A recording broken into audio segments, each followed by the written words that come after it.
أَمَّنْ خَلَقَ السَّمَاوَاتِ وَالْأَرْضَ وَأَنزَلَ لَكُم مِّنَ السَّمَاءِ مَاءً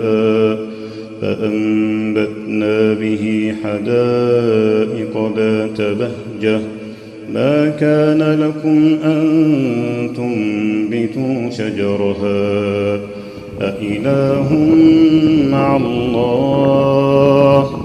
بَلْ هُمْ قَوْمٌ يَعْدِلُونَ أَمَّن جَعَلَ الْأَرْضَ قَرَارًا وَجَعَلَ خِلَالَهَا